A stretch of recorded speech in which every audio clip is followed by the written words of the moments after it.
Assalamualaikum warahmatullahi wabarakatuh. Waalaikumsalam warahmatullahi wabarakatuh. Selamat pagi. Pagi. Bagaimana kabar kalian? Alhamdulillah sehat, luar biasa, mantap. Alhamdulillah. Apa pelajaran pada pagi hari ini?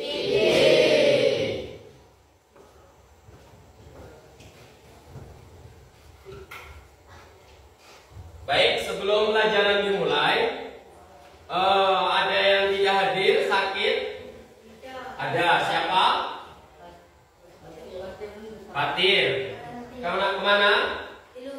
Di luar. Terus? Rizky Ahmad Akmal. Oke. Baik, yang lain hadir semuanya? Alhamdulillah. Baik, pada pagi hari ini kita akan belajar tentang satu materi, ya, yang mana setelah pembelajaran ini nanti kalian diharapkan bisa menguasai pelajaran tersebut. Sebelumnya silakan lihat gambar yang Ustaz tayangkan.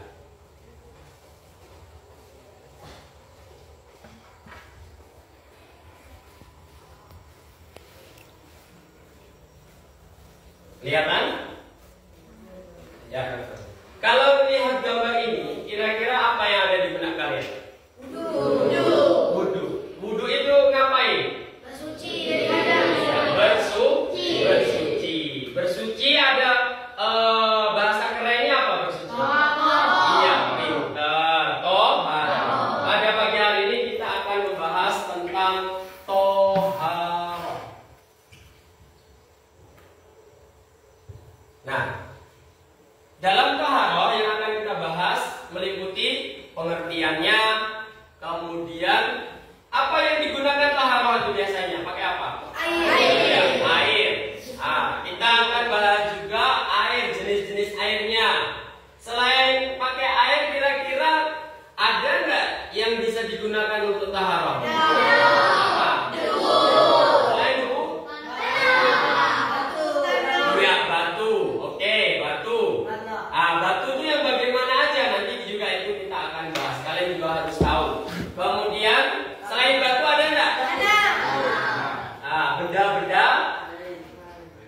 apa? Daun dan lain sebagainya. Nah, selain itu kalian juga nanti harus bisa memahami apa sih tujuan daripada tohar. Untuk itu silahkan kalian membentuk kelompok menjadi 4. Oke, silakan. Langsung saja berarti ya. Ini kelompok 1, kelompok 2, kelompok 3, kelompok 4. Silakan mejanya dibuat meja kerja. Jadi berkelompok seperti ini. Silakan. Digabung.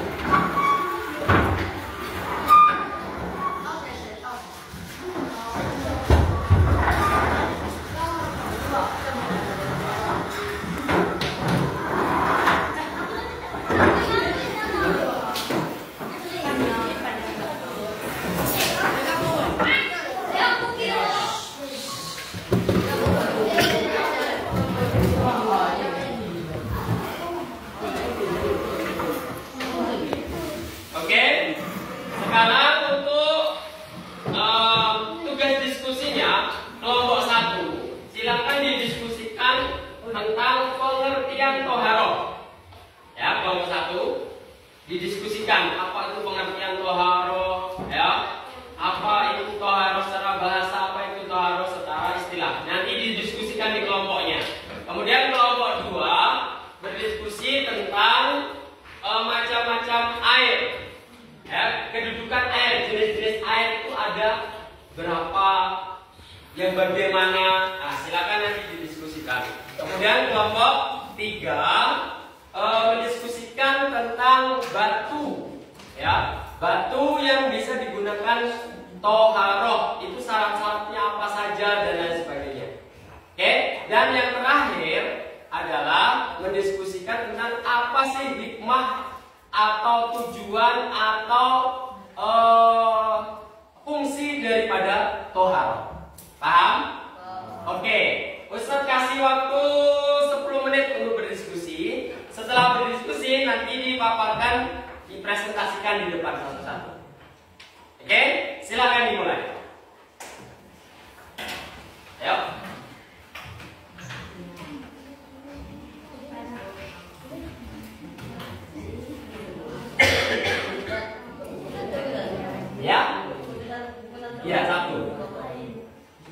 Kelompok 1. Ya. Tapi hasil diskusinya bersama. Hasil pemikiran bersama. Ini tadi tentang apa? Batu. Silakan diutarakan semua pemikiran kamu. Batu yang seperti apa sih yang bisa digunakan untuk taharah dan syarat-syaratnya harus bagaimana? Silakan. Salah satu untuk mencatat, yang lain menyumbangkan pikiran. Sama dengan juga yang kelompok ini. Nah, satu menulis, satu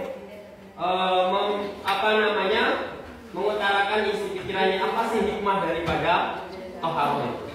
Oke? Silakan.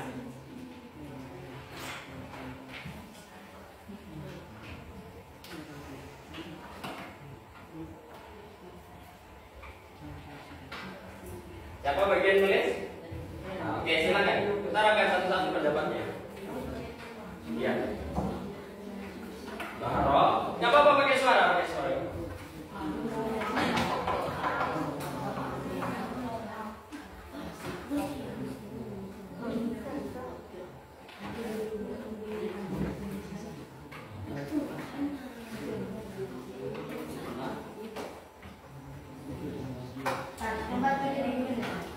Ya, mulai batu yang bagaimana yang bisa digunakan untuk suci, kemudian syarat-syaratnya yang bagaimana. Terserah, boleh kalau ada pertanyaannya.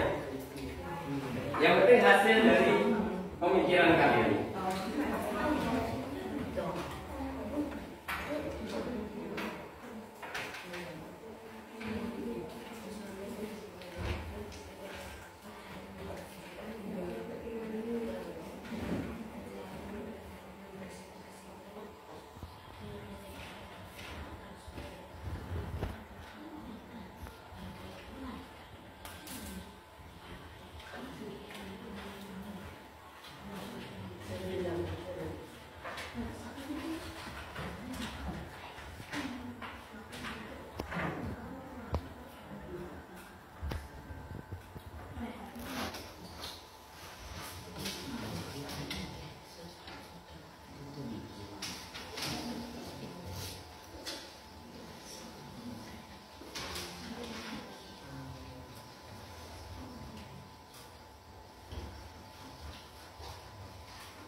Silakan diutarakan semuanya. Ini enggak ada yang ini nanti salah, ini enggak, ya.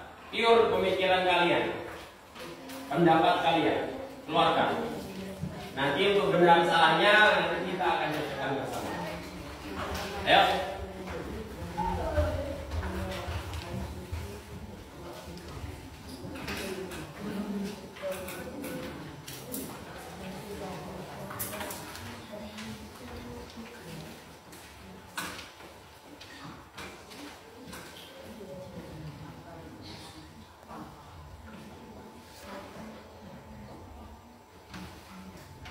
Berdiskusi, jangan diam-diaman. Kan ada 1, 2, 3, 4, 5, 6, 7, 8 kepala. Berarti paling enggak satu kepala itu punya pendapat satu.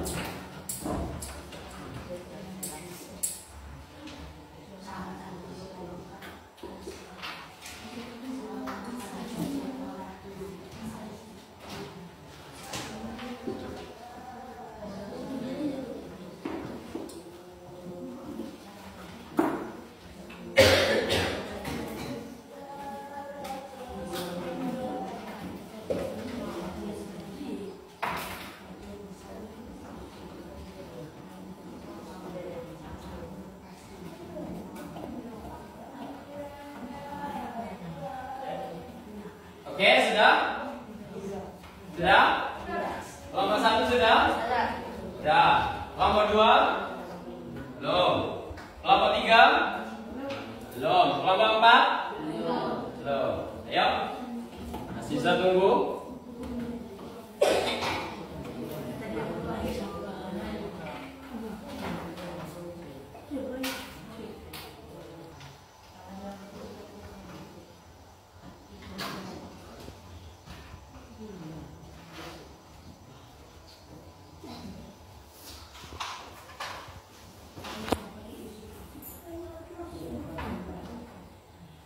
Sudah dapat berapa? Sudah dapat berapa?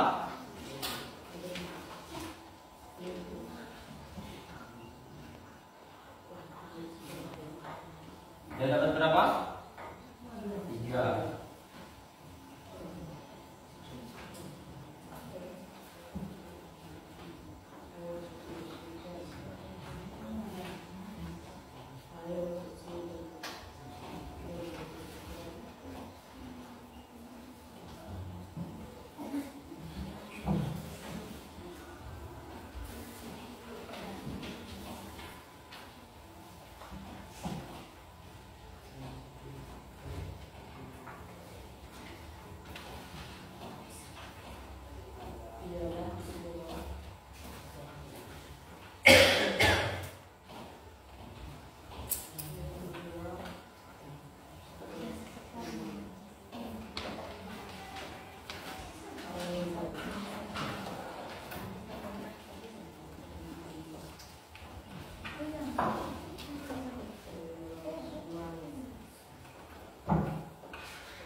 Oke, karena waktunya udah habis, silakan untuk kelompok 1 ya, mewakili maju ke depan. Untuk yang lainnya mendengarkan keterangannya. Nanti kalau ada yang ditanyakan silakan ditanyakan. Oke, silakan kelompok 1 maju ke depan. Salam, kemudian perkenalkan diri, kemudian dibacakan hasil diskusinya.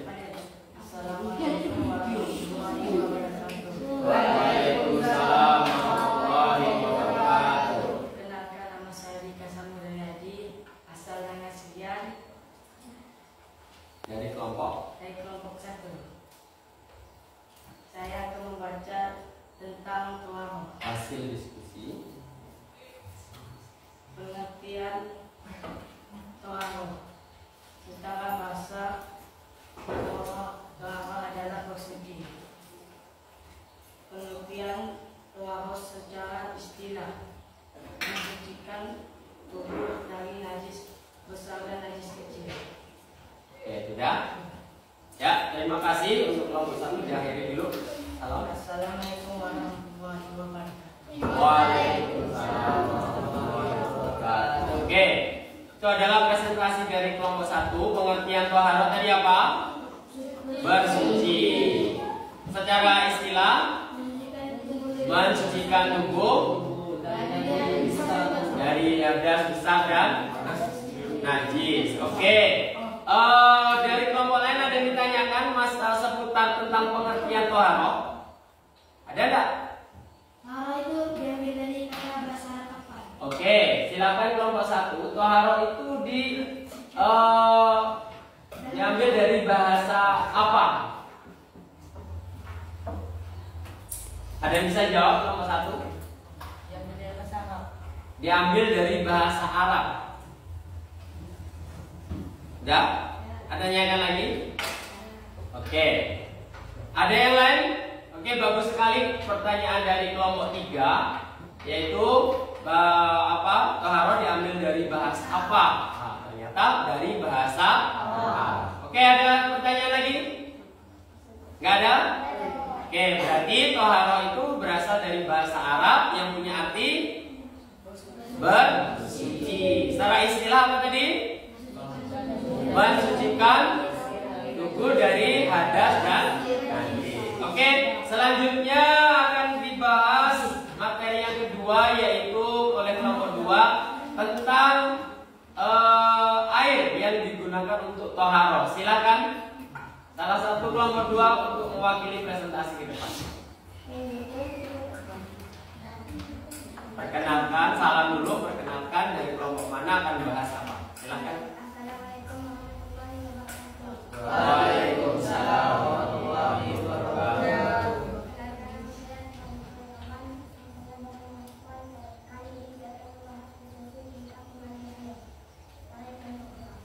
Yang keras sedikit ya. Air yang dapat kita konsumsi memiliki 7 macam, yaitu air hujan, air laut, air sungai, air mata air, air sumur, air embun, dan air tanjung. Pembagian air terbagi 4 macam. Air mutlak, yaitu air yang tidak disucikan. Kedua, air makruh, atau air nasional, air yang suci dan disucikan tapi masih digunakan. Tiga, air kandungan yang banyak, air yang suci tapi tidak disucikan. 4, air yang najis adalah air yang najis. Dan yang terakhir, air mutlakan, air yang sudah dikopi atau air yang bersih. Oke. Tepuk tangan untuk kelompok 2.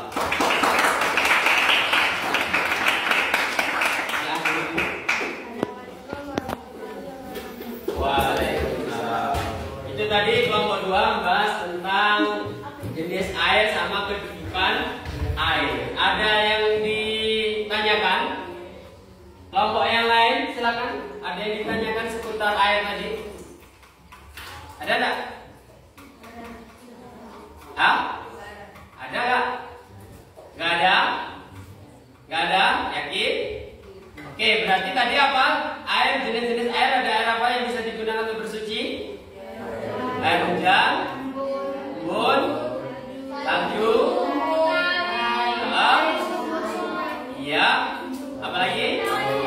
Air mata air. Kemudian kedudukan air tadi ada berapa?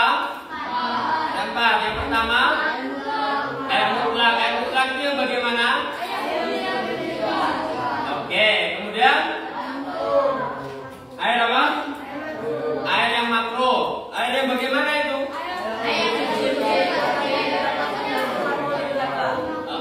Tidak dapat digunakan. Yang kedua, apa itu?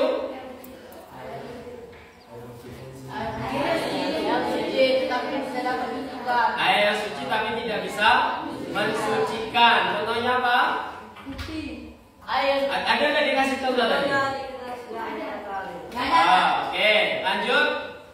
Yang keempat, air terkena najis. Air yang bagaimana itu? Air yang terkena najis. Bisa digunakan untuk bersuci nggak? Oke. Terima kasih. Selanjutnya materi yang ketiga akan dibahas oleh kelompok 3, yaitu tentang batu sebagai pengganti air. Silakan maju ke depan. Dipresentasikan dengan suara yang lantang ya, biar kawan-kawannya bisa mendengar semua. Assalamualaikum warahmatullahi wabarakatuh. Waalaikumsalam warahmatullahi wabarakatuh. Perkenalkan, nama saya Haji Iqbal Fajali. Saya berasal dari kelompok 3 dan saya akan mempresentasikan cara menggunakan batu untuk bertaruh atau bersuci. Batu yang bisa digunakan untuk bersuci adalah batu yang tidak terkena najis dan tidak berbau. Syarat-syarat bersuci menggunakan batu adalah ada 5, yaitu 1, tidak ada air sedikit pun. 2, kita tidak sama sekali menemukan air. Contohnya saat kita di padang pasir dan kita hanya bisa menemukan batu untuk bertaruh atau bersuci. 3, batu yang suci atau tidak terkena najis dan tidak mengandung najis. 4, memakai batu dengan bersih. 5, batu yang suci dan dapat disucikan. Sekian, terima kasih. Inilah presentasi dari saya. Terima kasih. Wassalamualaikum warahmatullahi wabarakatuh. Waalaikumsalam.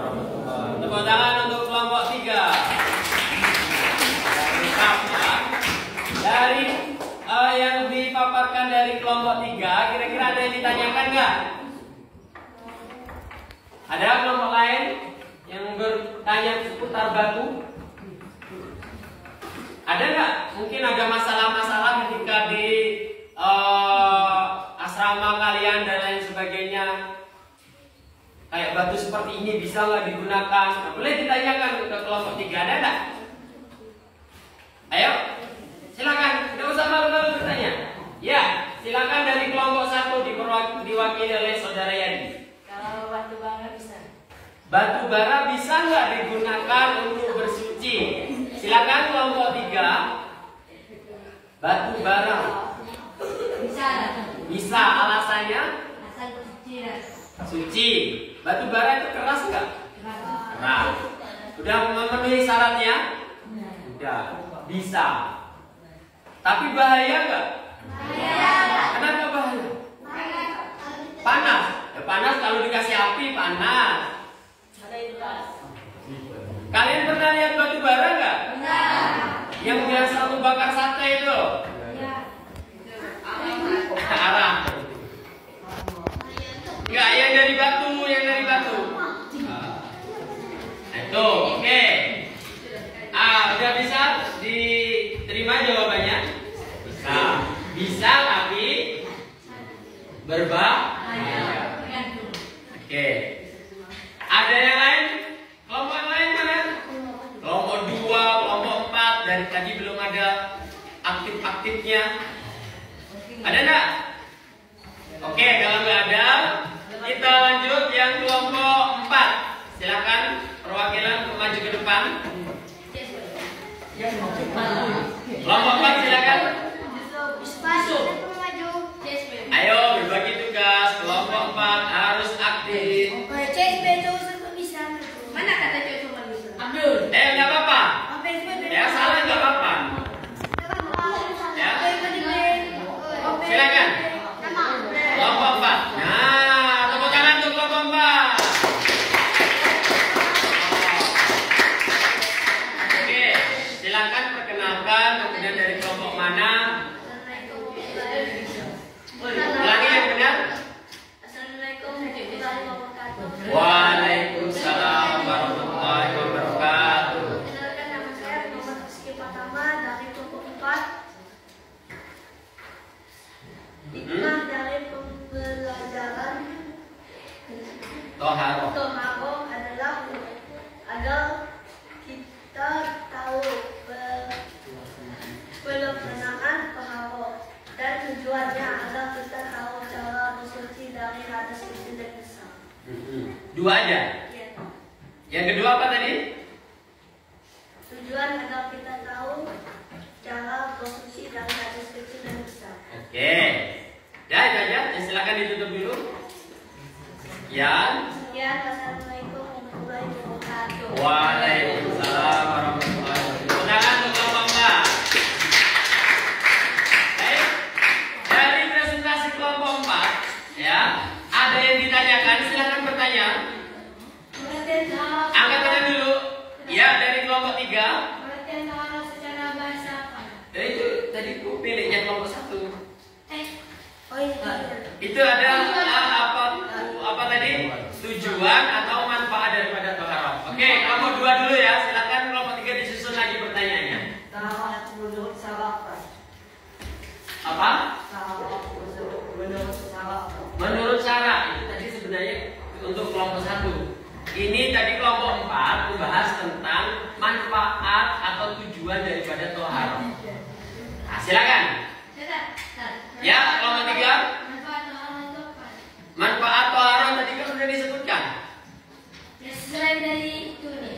Selain dari itu, oke, ada enggak kelompok 4? Tadi kan hanya menyebutkan 2 aja manfaat. Ada enggak manfaat lain? Ada CSP. Enggak ada. Enggak ada.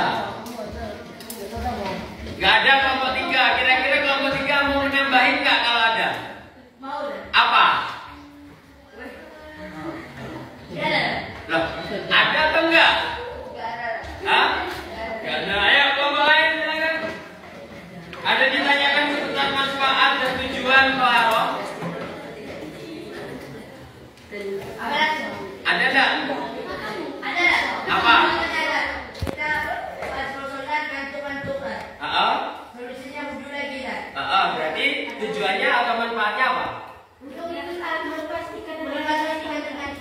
Melepas ikatannya untuk membuat fresh. Nah, seperti itu. Oke, tepuk tangan buat kelompok 3.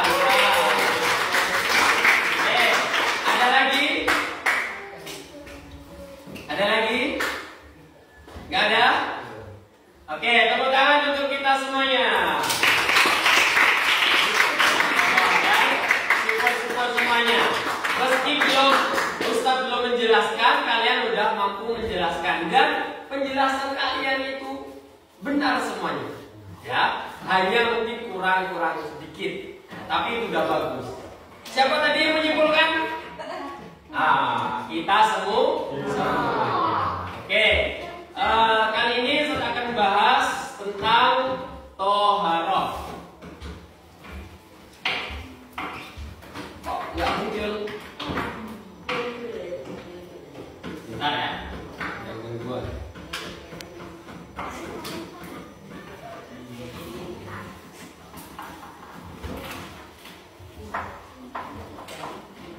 Dari hadas kecil, yaitu sesuai dengan pengertian toharoh, yaitu bersuci secara bahasa. Toharoh itu berasal dari bahasa apa tadi? Bahasa Arab, yaitu tohurun, toharoh, ya, yang punya arti bersuci. Sedangkan dalam Islam, toharoh itu adalah apa? Bukan bersuci atau membebaskan diri dari najis dan hadas. Tahu najis gak? Najis itu seperti apa? Kotoran. Terus? Iya. Kalau hadas seperti apa? Kayak setelah kencing, setelah BAB, setelah mengeluarkan air mani, itu hadas besar. Setelah mengeluarkan haid, kan itu namanya hadas besar. Jadi toharoh itu adalah mensucikan diri dari dari najis dan hadas. Kenapa kok kita harus suci? Kenapa kok kita harus suci? Ayo, ada yang tahu kelompok 1, 2, 3, 4? Ya, kelompok 3. Iya. Kelompok 2? Iya, bagus sekali. Ya, jadi toharoh itu syarat sah daripada ibadah. Ya, sama mendekatkan diri pada Allah. Sebelum kita mendekatkan diri pada Allah, sebelum kita ibadah, wajib kita semuanya itu dalam keadaan suci. Cara bersucinya dengan apa? Ya, dengan toharoh. Toharoh itu tidak hanya wudhu saja ya. Toharoh itu bisa istinja, tayamum, dan lain, mandi besar. Seperti itu. Itu adalah toharoh. Baik. Kemudian kita lanjut ke kedudukan air yang sudah dibahas tadi. Di awal tadi kelompok 2 sudah memberikan jenis-jenis air yang bisa digunakan untuk bersuci. Ya. Kemudian di sini ada kedudukan air.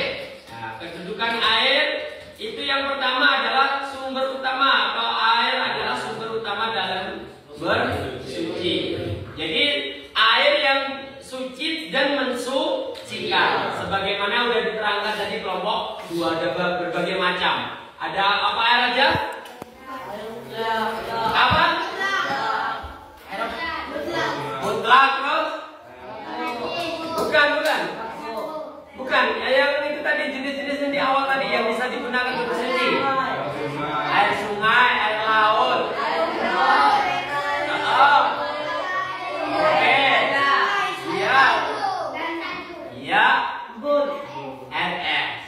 Air embun sama, ya. Kemudian yang kedua itu ada yang namanya air suci, tetapi tidak bisa digunakan untuk bersuci. Suci tapi tidak digunakan untuk bisa bersuci. Apa tadi contohnya? Oke, gini. Air kelapa itu kira-kira suci nggak? Suci. Tapi bisa nggak digunakan untuk wudhu? Bisa. Air teh suci nggak?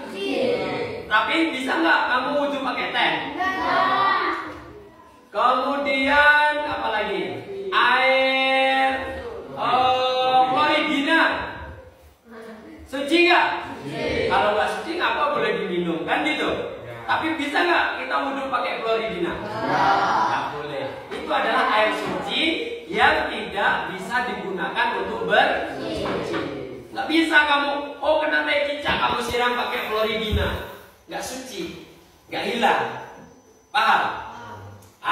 Jenis yang ketiga adalah air mutanajis, yaitu air yang sudah tercampur najis.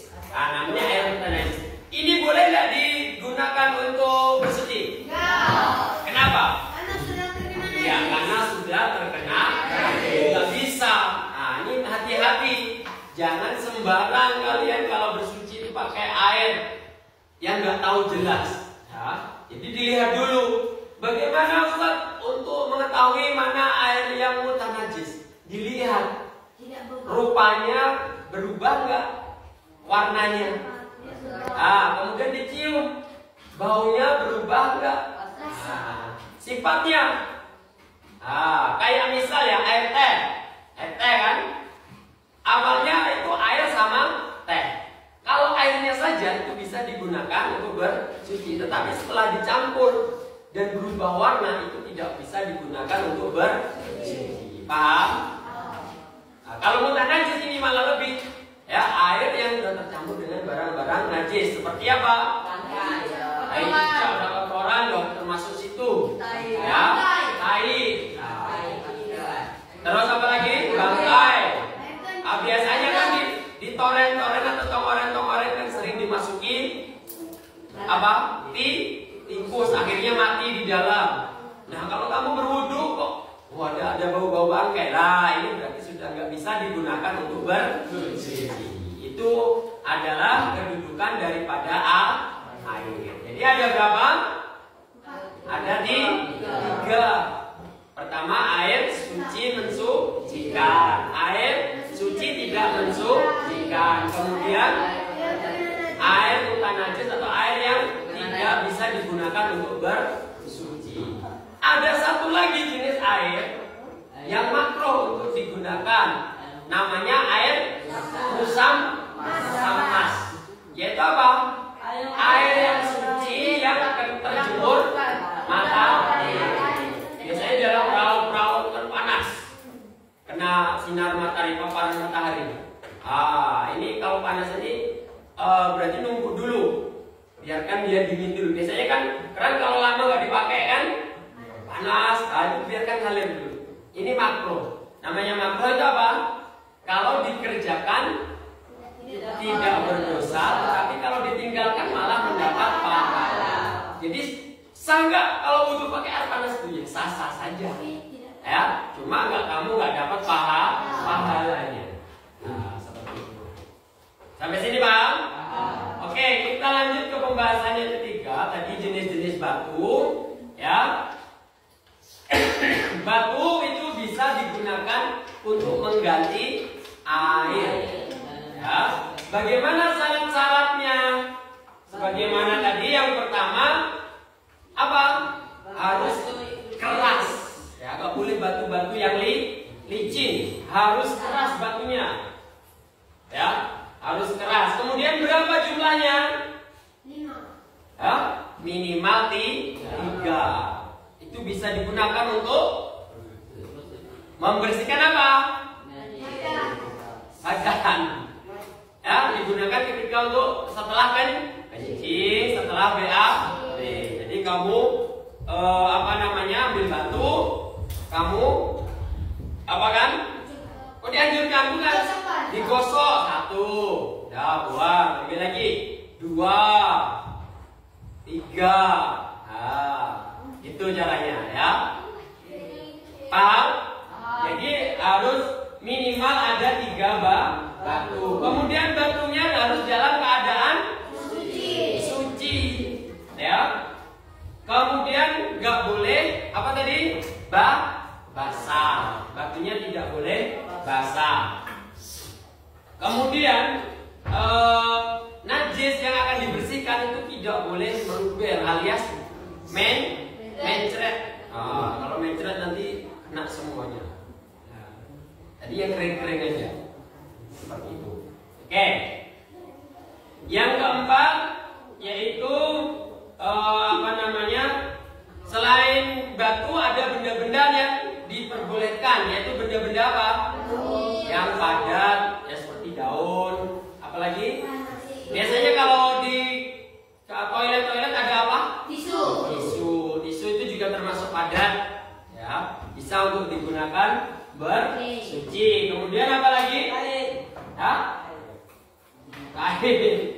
Terus apa lagi? Masih banyak ya. Pokok benda-benda padat yang suci dan kering. Seperti itu bisa. Makanya kalau ada teh cicak di masjid, ya, kamu bisa gunakan untuk apa? Gunakan pakai apa? Kertas. Itu juga dia kering dan padat, bisa digunakan. Ya. Dan tainya nggak boleh cair, harus yang padat. Seperti itu. Oke. Kemudian hikmah daripada toharoh. Apa tadi? Kelompok 4. Hikmah daripada toharoh. Ada berapa tadi?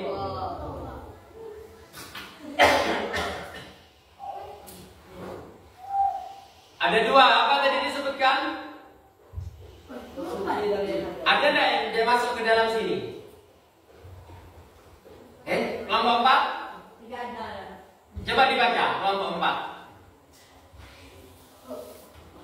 Hikmah dari pembelajaran toharoh adalah agar kita tahu apa dan tujuannya agar kita tahu cara bersuci dari hadas itu. Oke, kira-kira masuk enggak? Ya. Coba dilihat, dipikir dulu. Masuk enggak? Masuk yang mana? Iya, benar. Kebersihan. Jadi mengajarkan kita kebersihan fisik dan mental.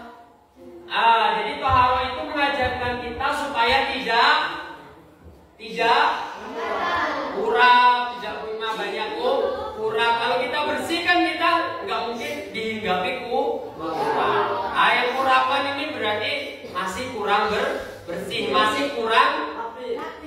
Bukan toharoh, kurang bisa bersih. Yang kedua, meningkatkan kesadaran akan pentingnya bersuci dalam ibadah. Kenapa kok penting suci dalam ibadah? Karena kita menghadap Allah. Salah. Karena syarat daripada menghadap Allah atau untuk ibadah. Syarat. Kalau nggak dipenuhi, kira-kira sah nggak? Enggak. Kemudian yang ketiga, kemandirian, melatih kemandirian dan kemampuan beradaptasi dalam keadaan sulit. Jadi, misal ketika kamu di hutan, ya, atau di gunung, ya, kalian kan suka muncak, misal. Waduh, ini gimana? Nggak ada air, saya mau boker nih. Bingung kan? Padahal ada kalau dalam toharoh itu bisa bersuci pakai tanah, bisa pakai daun, bisa pakai batu. Jadi nggak susah. Nih melatih kita untuk mandiri. Sampai sini paham? Baik, tepuk tangan untuk kita semuanya. Oke, sekarang silakan balik ke kelompoknya masing-masing. Ustadz akan kasih pertanyaan untuk mengetes kepahaman kalian. Silakan balik ke kelompoknya.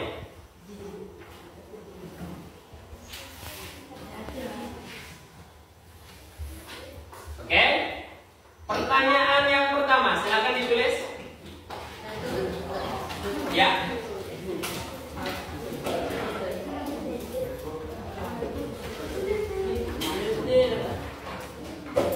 Dengarkan. Orang yang buang air kecil dan telah membersihkannya dengan air dan sabun hingga sifat najis termasuk warna, sifat dan baunya hilang sama sekali, ia tetap berkewajiban mensucikan diri ketika hendak sholat. Dengan demikian, Bersuci berbeda dengan membersihkan diri. Kira-kira apa perbedaannya? Membersihkan diri sama bersuci, apa bedanya? Silakan didiskusikan.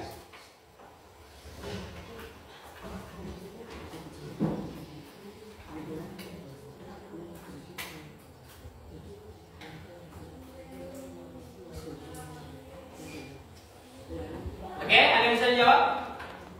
Kelompok mana? Ya, soalnya kan ini seseorang itu sudah mandi, tapi ketika mau sholat kok masih disuruh wudhu, berarti kan membersihkan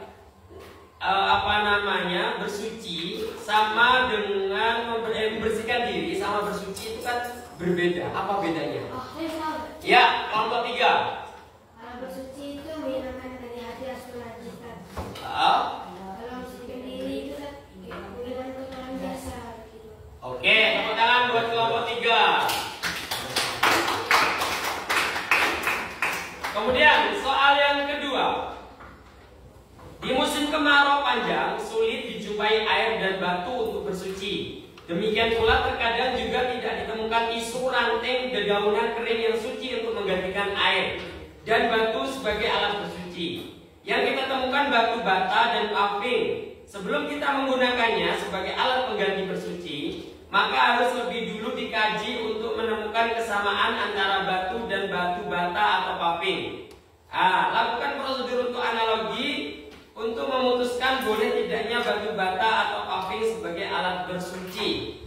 Kira-kira batu bata sama paving itu boleh nggak digunakan untuk bersuci? Kalau boleh alasannya apa? Kalau tidak alasannya apa?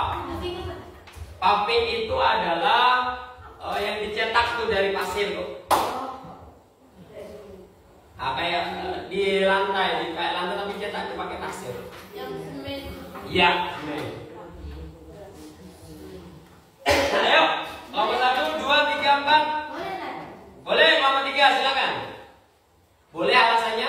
Boleh karena dia masih mempunyai debu, karena kita bisa mengambil debunya saja untuk bertayamum. Oke, alasannya itu dia berdebu, bisa ambil debunya. Oke, ada yang lain?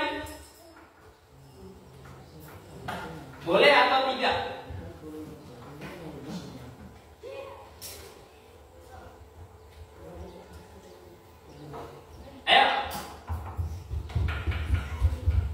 Ayo kelompok 1, kelompok masuk kelompok 3 terus yang aktif. 4 mana? Nggak ada suara. Boleh. Ya, boleh. Alasannya? Kalau batunya tidak terkena najis. Oke, boleh. Kalau batunya tidak terkena najis. Oke, bagus. Ayo, tepuk tangan untuk kelompok 1. Yang lain? Ayo.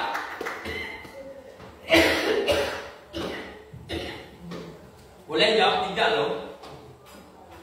Asalkan ada alasan.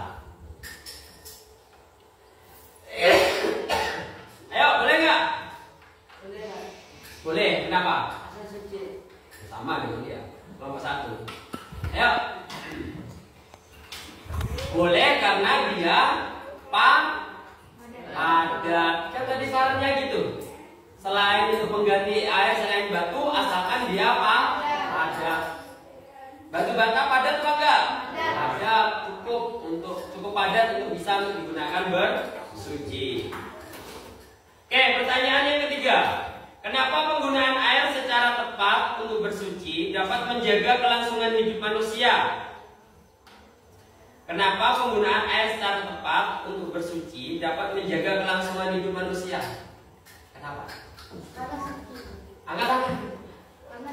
Karena suci. Kurang tepat? Kenapa kalau kita menggunakan air yang tepat Kok bisa menjaga kelangsungan hidup manusia? Karena airnya tidak habis. Kalau misalnya kita tidak cepat, kita boros.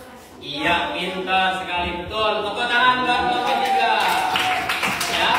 Jadi kalau kita wudhunya tepat, tidak boros, secukupnya, maka air itu tidak akan habis. Dan air ini adalah kebutuhan penting dalam kehidupan manusia.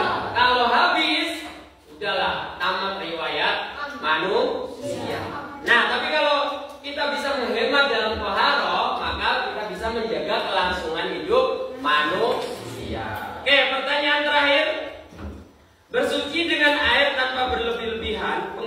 telah membangun peran Anda dalam melestarikan ekosistem. Berikan pendapatmu ke dalam bentuk pernyataan berdasarkan bukti data yang Anda peroleh dalam buku. Nah, kira-kira apa pendapatmu tentang bersuci dengan air tanpa berlebihan? Penggunaannya telah membangun peran Anda dalam pelestarian ekosistem. Kamu tidak menggunakan air secara berlebihan, itu bisa menjaga kelangsungan atau pelestarian ekosistem. Apa pendapatmu? Kenapa? Pernyataan ini benar atau salah? Kalau benar apa? Benar. Pendapatmu? Benar. Ya, kelompok 3 silakan. Benar. Ya, karena kita tidak bawa sayur, jadi kita bisa menggunakan air untuk bisa menjaga tanaman, ya bisa tumbuh jadi bisa kita kemudian bawa kelotok dan kita bisa makan. Gitu. Iya, pintar. Ya, jadi kalau kita sudah bisa menjaga air, air itu dibutuhkan untuk semua makhluk hidup. Misal tumbuhan bisa gunakan untuk nyiram tumbuhan. Tumbuhan tumbuh, kemudian keluar buah. Buah dimakan manusia. Dengan begitu kita bisa menjaga ekosistem yang ada. Tepuk tangan buat kelompok 3. Hari ini yang paling aktif adalah kelompok 3. 100 untuk kelompok 3. Kelompok yang lainnya sudah, cuma harus ditingkatkan lagi ya. Oke, mungkin pembelajaran kali ini cukup sampai di sini. Jangan lupa tetap belajar sungguh-sungguh ya. Selalu gunakan air dengan bijak. Terima kasih akhir